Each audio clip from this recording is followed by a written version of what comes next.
Perkenalkan, nama kakak Airunisa, biasa dipanggil Ica, bisa juga boleh. Basic kegiatan kakak sekarang adalah sebagai pelajar. Sekolah kakak di MAN 1 Tanah Datar Plus Keterampilan, letaknya di Sungayan. Sama seperti ketua umum kita tadi. Jadi kakak satu sekolah sama dia. Beliau adalah kakak kelasnya kakak. Jurusan kakak IPS dan tata busana. Kok ada tata busana sih kak? Nanti MAN. Jadi kami ini pos keterampilan. Jadi ada keterampilan, tata busana, tata boga, dan yang lain. Jadi kalau siap kalau mau lanjut kalau pas kakak itu bagus kok. Lanjut, jabatan biasa adalah sebagai koordinator bidang keputrian, moto hidup. Nah, ini juga kakak ingatkan sama teman-teman semua. Juga kakak ingatkan kepada aku semua. Kita harus punya moto hidup, harus punya tujuan hidup, harus punya landasan hidup. Kalau kakak terus berinovasi tanpa frustasi. Ya inovasi aja terus, jangan frustasi. Lelah biasa, tapi frustasi jangan. Enggak, next. Prestasi, kakak pernah menjadi juara 3 lomba puisi tingkat kecamatan. Kalau tingkat antar kelas kakak gak tampilin, tapi karena ini tingkat kecamatan aja tampilnya enggak. Terus utusan lomba syair dan lagu Melayu tingkat kecamatan. Kok ada lagu Melayu sih kak? Nah dulunya kakak bukan dari sini, dari Riau, baru pindah ke sini. Terus apa lagi? Utusan lomba musabaqah Syahrul Quran atau MSI se-Sumatera Barat. Terus utusan Islamic Holiday Camp atau IHC se-Sumatera Barat. Terus menjadi koordinator divisi sosial OSIM MAN 1 Tanah Datar Plus Keterampilan, menjadi koordinator bidang keputrian, juara 3 nasyid tingkat SLTA se-Kabupaten, juara 1 lomba bimbingan konseling tingkat kabupaten secara berkelompok, terus menjadi juara kelas dan lain-lain. Next bang. Jadi tema kakak sekarang, materi yang akan kakak jelaskan adalah ma'rifatullah. Coba kakak mau fokusnya semua, jangan ada yang cerita. Jangan dong. Fokus gak? Bisa fokus? Seperti kakak tadi. Fokus, dengarkan, pahami, terapkan, bagi. Sharing ke teman-teman di sekolah. Antum siap? Sebelumnya. Jadi, ma'rifatullah. Apa itu ma'rifatullah? Ibnu Qayyim pernah berkata, Ibnu Qayyim said, semakin bersifat menghambakan diri kepada Allah atau bersifat ihsan kepada Allah Subhanahu wa taala. Next bang. Cara berma'rifatullah pada zaman kenabian. Jadi berma'rifatullah itu apa sih kak? Ma'rifatullah adalah upaya mendekatkan diri kepada Allah. Upaya mendekatkan diri kepada siapa? Kepada Allah Subhanahu wa taala, kepada Tuhan. Kenapa ma'rifatullah ini penting? Penting bagi umat Islam. Karena ini adalah hal yang pertama kali harus dilakukan oleh seorang Islam, yaitu berma'rifatullah. Ya enggak? Kalau kita enggak kenal siapa Tuhan kita, gimana caranya kita khusyuk untuk beribadah? Pertanyaan kita, cara berma'rifatullah pada zaman kenabian.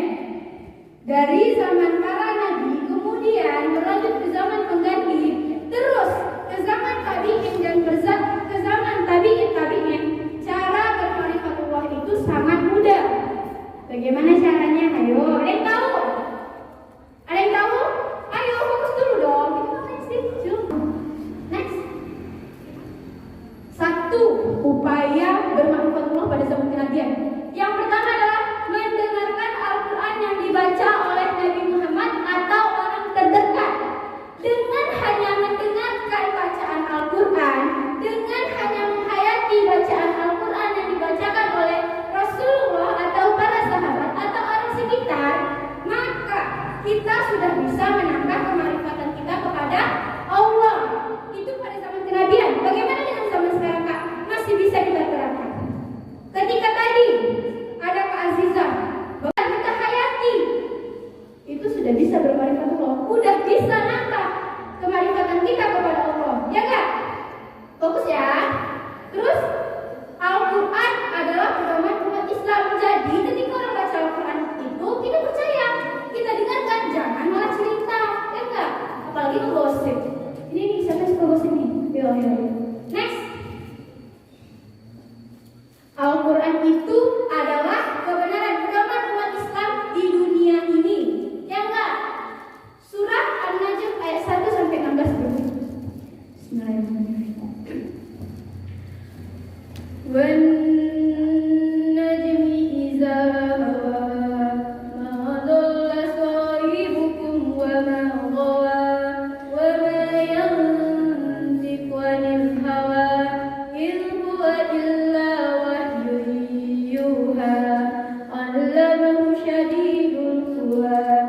مرة فاستوى وهو بالأفق الأعلى ثم دنا فتدلى فكان قاب قوسين أو أدنى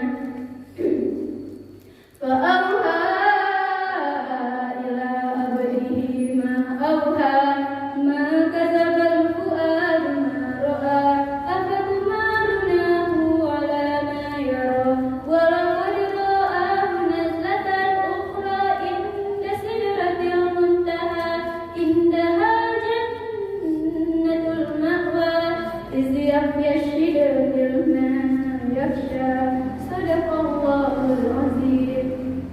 Apa kandungan dari surah An-Najm ayat 1 sampai 16 ini? Ada yang tahu? Kalau yang tahu tunjukkan aja, nggak usah malu kali kita sama kita, gitu kan? Ada yang tahu? Nggak ada. Kandungan surah An-Najm ayat 1 sampai 16 ini apa? Bahwa Al-Quran benar adalah pedoman dari Allah Subhanahu Wa Taala. Al-Quran diturunkan kepada Rasulullah Shallallahu Alaihi Wasallam melalui perantara malaikat Jibril alaihissalam kepada Nabi Muhammad Shallallahu Alaihi Wasallam untuk apa? Untuk pedoman kita dan pedoman juga bagi Rasulullah, juga bagi umat Islam di dunia ini. Seluruh zaman pedomannya adalah Al-Quran. Gak usah ragu, tidak pernah mengarang, tidak pernah mengada-ngada, tidak pernah membuat-buat isi Al-Quran. Dan Al-Quran yang dibacakannya benar adalah wahyu dari Allah Subhanahu Wa Taala. Rasulullah Shallallahu Alaihi Wasallam sangat beruntung. Kenapa? Beliau saat ayo fokus dulu, jangan ada yang main-main. Ini kita cerita tentang Al-Quran loh, cerita tentang Rasulullah, cerita tentang Al-Quran. Beliau melihat salah satu tanda-tanda kebesaran Allah Subhanahu Wa Taala. Apa itu? Beliau melihat rupa yang perkasa dan menawan. Dari siapa? Dari malaikat Jibril alaihissalam. Beliau menerima wahyu nih dan menawan dari malaikat Jibril alaihissalam. Kira-kira beruntung gak? Kira-kira beruntung gak? Siapa yang gak bersuara kakak tanya ke depan. Kira-kira beruntung gak? Beruntung. Kenapa? Karena Nabi Muhammad Rasulullah melihat rupa yang perkasa, melihat salah satu tanda-tanda kebesaran dari Allah Subhanahu Wa Taala. Beruntung kan? Beruntung. Next. Yang kedua, salah satu cara berma'rifatullah pada zaman kenabian. Yang kedua adalah, coba baca. Mana suaranya nih? Coba. Kamu kayaknya dari tes semangat kalian. Apa yang kedua tadi? Dengan melihat alam sekitar kita. Ya betul. Cara berma'rifatullah pada zaman kenabian yang kedua adalah dengan melihat alam semesta yang ada di sekitar kita. Bagaimana ada bulan, bagaimana ada bintang, bagaimana ada gunung, sungai, laut, jalanan, pegunungan dan lainnya. Kemudian ketika kita melihat yang keindahan alam dari Allah itu dan kita teringat kepada Allah Subhanahu Wa Taala, kita teringat kepada Tuhan kita, maka kita sudah bisa menambah kemarifatan kita kepada Allah. Kita sudah bisa menambah pengenalan kita kepada Allah Subhanahu Wa Taala. Karena apa? Karena kita tahu, oh ini gunung ini, sini ada gunung, ada sebuah pemandangan. Oh ini pemandangan ini, gunung ini, sungai ini indah banget ya. Ternyata ini ciptaan Allah. Jadi karena kita melihat keindahan itu, seketika kita langsung teringat kepada Allah, maka kita sudah bisa menambah kemarifatan kita kepada Allah. Bukan hanya di zaman kenabian, tapi di zaman sekarang kita juga bisa gitu. Jadi kalau kalian nih lihat teman-teman semua lihat gunung pemandangan kan bagus tuh. Kalian bilang tuh, masya Allah bagus ya. Babi ayah Allah itu manfaatkan. Maka nikmat Tuhan mana lagi yang didustakan? Seindah itu loh, seindah itu. Siapa yang menciptakan? Allah. Kalau kita teringat langsung kepada Allah, kita sudah bisa menambah kemarifatan kita kepada Allah. Sampai sini paham nggak? Kakak ngejelasinnya terlalu cepat nggak? Enggak, yakin. Oke, next. Cara berma'rifatullah pada zaman kenabian yang ketiga. Coba baca.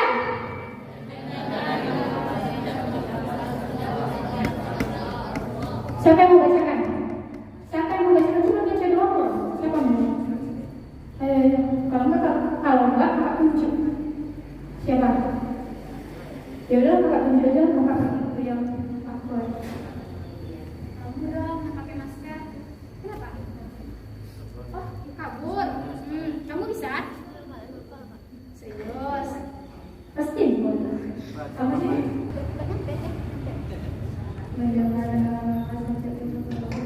Sekali lagi dong. Mendengar dan mengamalkan setiap ucapan Rasulullah. Nama kamu siapa? Wina. Jadi mengamalkan setiap ucapan Rasulullah pada zaman kenabian, pada zaman Rasulullah, pada zaman sahabat.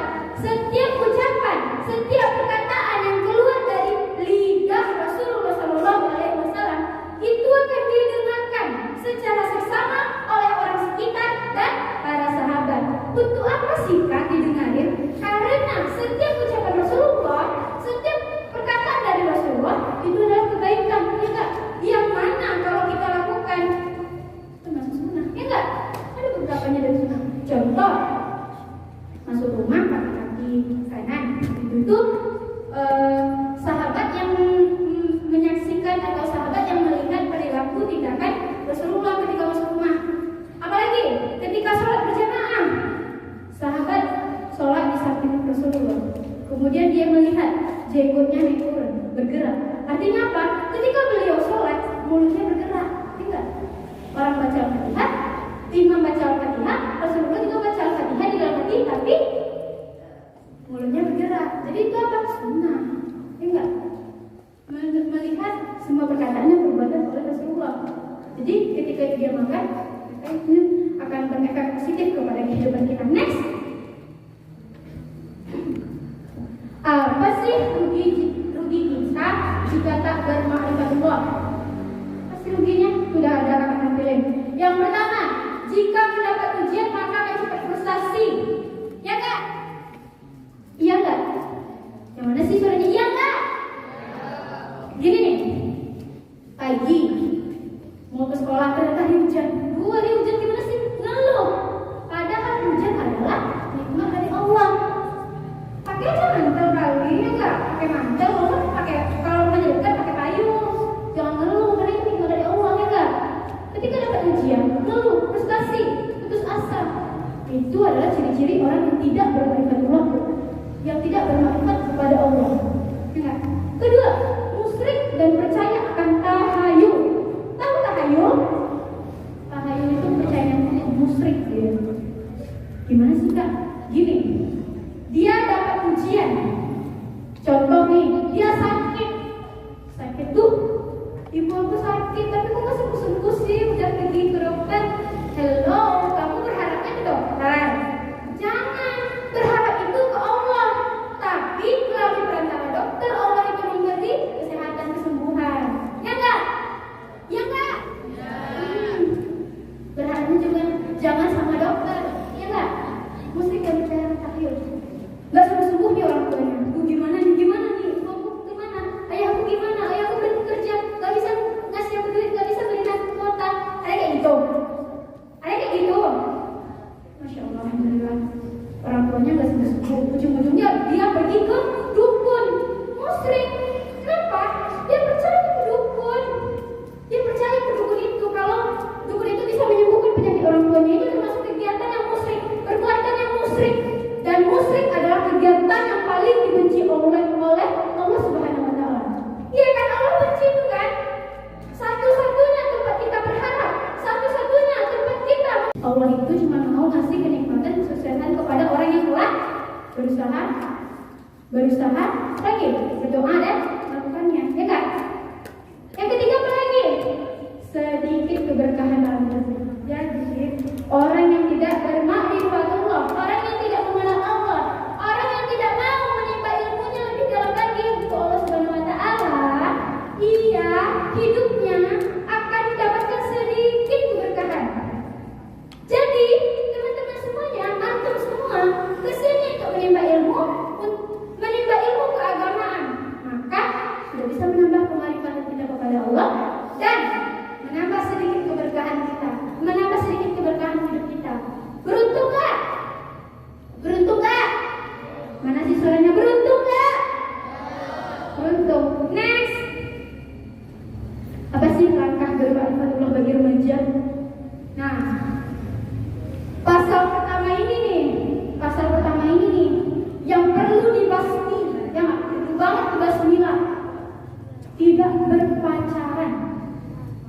apa? Pacaran itu haram. Apa kata Rasulullah? Apa kata Allah? Tiada langkah yang halal bagi seorang perempuan atau laki-laki ketika ia mencintai seseorang itu. Tiada langkah yang halal selain berdoa. Jadi kalau kita suka sama orang itu wajar, itu halal kan, gitu kan? Halal jadi kita suka, misalnya naksir, ya Allah ya untuk bagus sih, gitu kan? Jadi kita hanya yang perbuatan yang halal itu apa? Doain dia, ya Allah semoga dia itu makin berkah hidup dia, semoga sholat dia nggak lupa, ya semoga dia nggak lupa nafas. Gak mungkin dia lupa nafas, ya kan? Jadi jangan pacaran. Di sini ada pacaran nggak? Jujur aja. Kalau bohong dosa, apalagi di rumah Allah, dia nggak bikin dosa. Di sini ada pacaran sama cuci tangan aja kali. Ada pacaran cuci tangan nggak apa-apa. Jujur itu lebih baik karena jujur, lakukanlah kejujuran walaupun itu sangat sakit, ya nggak? Kalau itu sama sakit, ada pacaran kayaknya malu-malu, yang malu-malu pasti pacaran. Siap memutuskan pacarnya? Siap putuskan pacarnya? Mana suaranya? Siap untuk putuskan pacarnya? Yang bilang siap paling keras berarti dia jomblo tuh. Ya enggak? Siap enggak? Kalau ada kecil sih berarti gak siap nih. Emang gak mau kenal Allah lebih dekat lagi? Ayo dong, bangkit dong. Anak muda Islam, enggak? Terus apa lagi? Menutup aurat. Ini juga nih yang perlu dibasmi. Karena laki-laki udah tertutup orang auratnya kan. Ini bagian pasal kedua ini khusus ya cewek-cewek ya. Jadi kata pada sini nggak apa-apa. Gini deh, kita tutup aurat kita. Untuk siapa? Untuk kita, ya enggak? Zaman dahulu ada nih seorang wanita, dia pergi kan, dia di jalan bersama seorang lelaki suaminya. Dia melihat ada keranda mayit. Di dalamnya tentu ada mayit dong. Mayit itu tahu kan gimana? Diikat pada sini, surut kaki, ya nggak? Apa dia bilang? Dia menangis. Ya Allah, gitu kan? Apakah akan seperti itu aku ketika meninggal nanti? Terus orang yang sakit dia nanya dong, emang kenapa? Dia bilang, aku ketika meninggal nanti dikafani, lukuk tubuhku terlihat oleh orang sekitar, oleh orang yang melayanku. Waktu dia meninggal aja, dia masih memikirkan keadaan dia meninggal, masih memikirkan aurat dia waktu meninggal. Lihat, jadi lagi lukuk tubuhku terlihat. Jadi gimana? Dia langsung tiba gimana? Tenang, karena bisa kok kerandanya ditutup sama kain. Ya kan? Makanya sekarang keranda ditutup sama kain. Itu karena kisah si cewek tadi, karena kisah si perempuan tadi, si aku tadi. Makanya deh, kita menutup aurat untuk siapa sih? Coba kakak tanya. Menutup aurat untuk siapa? Untuk kita. Ada nih yang pakai jilbab, yang pakai dia tertutup lah, pakai jilbab saja. Tapi seperti apa ya? Seperti apa ya? Memakai pakaian ketat, jadi nggak boleh. Tuh, apalagi nih, pakai legging, pakai sweater sampai sini, pakai jilbab. Cuma bentuknya dia, kita nggak boleh. Untuk pulang dari sini siap untuk aurat? Siap. Karena itu adalah kewajiban seorang muslimah, kan? Itu juga efeknya untuk kita sendiri. Tutup aurat ya. Oke. Selanjutnya apa? Tidak berkata kotor. Nah, gini nih. Kita lagi ngumpul nih sama geng atau circle kita. Jadi misalnya gimana ya? Berkata kotor. Ya Allah, apa ini? Nggak ngomong gitu, nggak keren seperti kata pemerintah tadi. Nggak ada yang kayak gitu deh. Ngomong aja gini, Masya Allah, Allah. Kesel, kita kesel sama orang. Ih, orang itu jahat sama aku kan? Dia curi pacar aku, dia ambil pacar aku. Ada kayak gitu. Jadi Masya Allah, semoga dia diberikan keberkahannya. Biarlah pakai pas. Nah, itu deh. Jangan berkata kotor, ya nggak? Coba next. Nah, ini nih. Lebih banyak ngabisin waktu sama yang mana sih? Kakak mau jawabannya ya? Antum semua pilih antara Al-Quran sama handphone. Lebih banyak ngabisin waktu sama siapa? 1, 2, 3.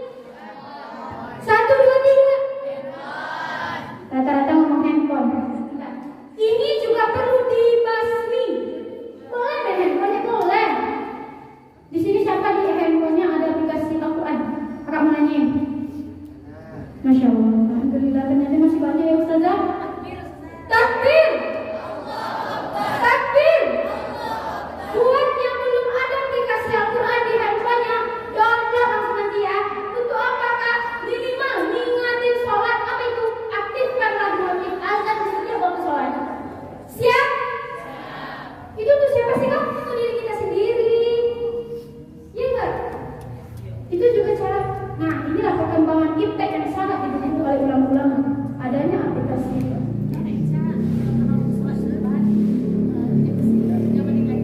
3 menit lagi Ustazah. 3 menit lagi nanti kita sambungnya.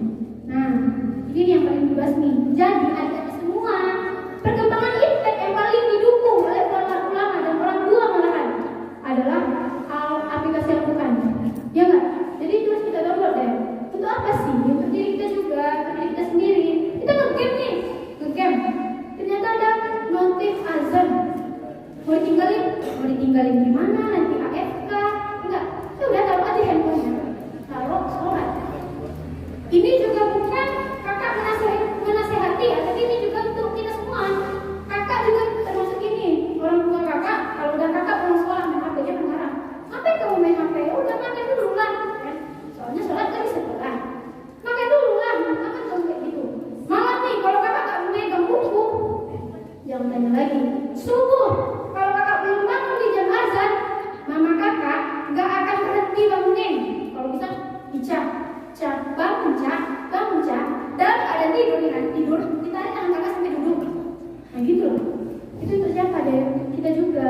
Itu untuk siapa? Untuk antum semua, untuk kita. Karena amalan yang paling penting ini apa? Sholat kan?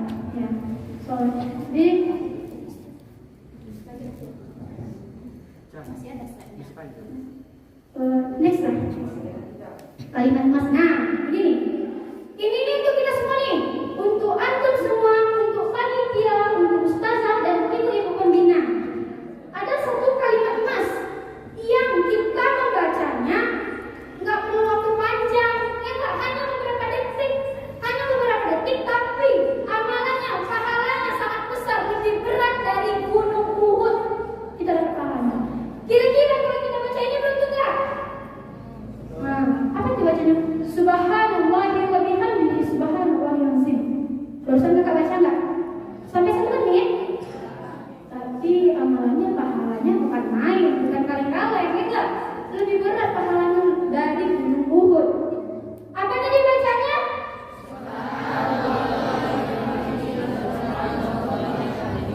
Dalam perjalanan sekolah nih dek, yang mau bawa motor sendiri atau diboncengin di jalan bisa aja. Subhanallahi wa bihamdihi subhanallahil azim. Subhanallahi wa bihamdihi subhanallahil azim. Nyampe di sekolah, udah berapa pahala kita? Masya Allah. Itulah, Allah itu sering memberi keringanan kepada kita, tapi kita sering mengabaikan itu. Ingat.